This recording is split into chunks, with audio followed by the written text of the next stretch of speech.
السلام عليكم ورحمة الله وبركاته، اخواتي وحبايب قلبي، يا رب تكونوا بخير وبصحة وسلام. النهارده ان شاء الله هنعمل السمك المشوي مع بعض من غير ولا ريحة ولا دخان ولا اي حاجة. هنعمله بطريقة حلوة وبتتبيلة جديدة هتشوفيها معايا. يا ريت تتفرجي على الفيديو للاخر، ويا ريت لو لسه ما عملتيش اشتراك تشتركي عشان تشوفي معايا كل جديد.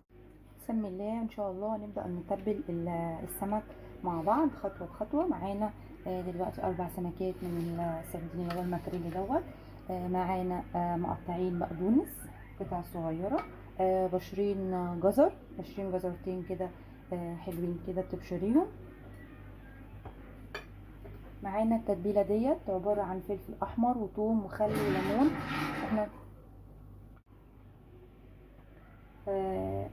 زي ما قلت لك ان التتبيله ديت انا عاملاها عندي على الصفحه، موجوده عندي لو حابه تخشي تشوفيها انا عاملاها ازاي. هي فلفل وثوم وليمون وخل اضرب في الخلاط. بتقعدي البرطمان ده ممكن يقعد معاكي شهور في التلاجة. الكميه اللي انت عاوزاها تعمليها وتحطيها في التلاجة. بتعملي منها. نحط معلقتين. هنزود برضو معلقه كده ثوم مفروم. معانا بقى معلقه ملح كبيره، معلقه صغيره، معلقه صغيره كمون، معلقه صغيره كزبره،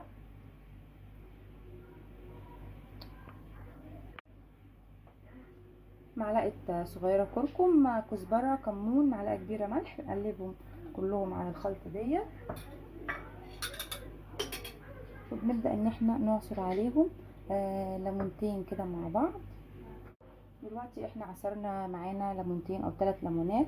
معانا ربع كوبايه خل نحطها نضيفها عليها. طبعا احنا هنزوده برضو خل تاني عشان طبعا الخلطه ديت لما السمك بيتشوي بنخرجه من الشوي بنحط عليه الخلطه دي برضو عشان هي اللي بتديله طعم. طبعا تكوني غاسله السمك حلو جدا، غاسلاه من بره ومن جوه حلو قوي، مخليه كده لونه حلو ما فيهوش دم خالص، يعني ما يبقاش فيه دم خالص، يكون كده ناشف. وبتنقعي ربع ساعه في ميه وملح وليمون عشان ما تشميش ليه ريحه زفاره ولا تحسي فيه في اي زفاره خالص. هو كده معاكي نضيف ونشف كده خالص شويه من الميه. نبدا ان احنا نقلب التتبيله كلها كده على بعضها كده. هو قلبنا التتبيله. طبعا احنا عاملينها بزياده عشان اللي هيفيد مننا هنزودها تاني شويه دقه تاني، وهنزودها شويه خل عشان نرشها عليها لما تخرج من الشوي اللي هنحط عليها رده.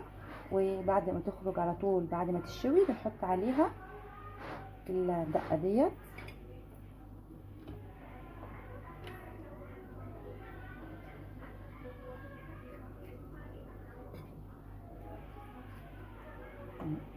تحشيها كده كلها من جوه كده.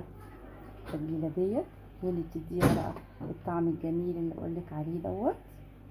كده خلاص احنا تبلنا معاكي السمك. معانا بقى التتبيله اللي باقيه معانا هنعمل فيها ايه؟ هنحط عليها نص كوبايه من الخل بس. هو كده متبله معانا وكل حاجه. وربع كوبايه، يعني نص كوبايه خل ونص كوبايه ميه.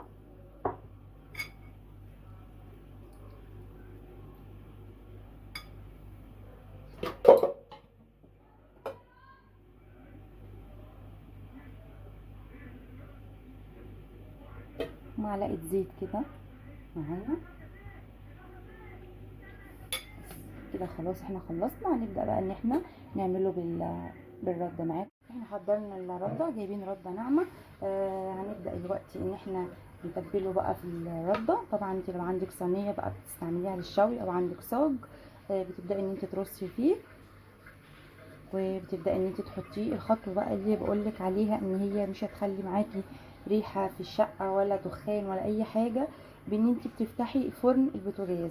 بتعملي ايه؟ ما بتشغليش الفرن نفسه اللي هو من تحت، لا بتشغلي الشوايه اللي هي فوق. بتحطي الصاج تحتيها على طول، تحت الشوايه على طول. وبتبداي ان انت سايباها يعني بتاع 10 دقايق كده على الناحيه، وتبداي تقلبي لما تلاقي اللون خلاص اتشوى بتبداي تقلبي على الناحيه التانية.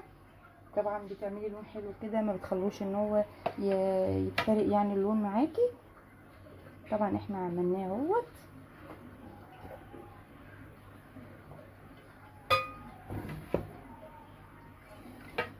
احنا عملناه. بنعمل ايه دلوقتي؟ بنحطه في الصاج، بنرصه في الصاج اللي بقولك عليه، وبتحطيه في الفرن. لما بيعمل ناحيه كده، ناحيه بتتشوي، بتبداي تقلبيه على الناحيه التانية، بترشي رشه بس كده من الزيت عشان يطلع معاكي طري، ما يطلعش معاكي ناشف. عشان الناس بتقولك لما بنشوي السمك بيطلع معانا ناشف من الفرن، لا، الخطوه ديت هتخليه معاكي طري. يعني بعد ما تشوي الناحيه ديت وتبداي تقلبيه على الناحيه التانية، تبداي ان انت ترشي رشه زيت كده من فوق، يوصل لها من فوق ويوصل لها من تحت، ويطلع معاكي حلو جدا. دلوقتي احنا هنحطه في الفرن الشوايه زي ما قلت لك، وهنخرجه ونعمله بالتتبيله اللي عملناها مع بعض. دلوقتي احنا عملنا السمك المشوي، طلعناه اهوت من الفرن. طبعا احنا عاملين التتبيله مع بعض، زودناها خل وزيت كده مع بعض. بنبدا ان احنا نحطها كده عشان خاطر السمك يبدا يشرب معانا من التتبيله الحلوه اللي احنا عملناها ديت. طبعا هي فيها ليمون وفيها توابل، والخل بيديها طعم حلو قوي. وهي في الفرن طبعا رشينا على رشه الزيت اللي انا قلت لك عليها، رشه زيت عشان خاطر تطلع طريه معانا، وتطلع السمكية كده طرية وحلوة معاكي. احنا دلوقتي اهوت رشينا عليها كل التتبيلة اللي احنا عملناها. طبعا بنسيبها كده ايه يعني 10 دقايق كده في المية بتاعة التتبيلة ديت. نبدأ ان احنا نسيبها كده شوية في مية التتبيلة ديت عشان تاخد الطعم الحلو بتاع التتبيلة معانا. ونبدأ بقى ان احنا بنبدأ نحط.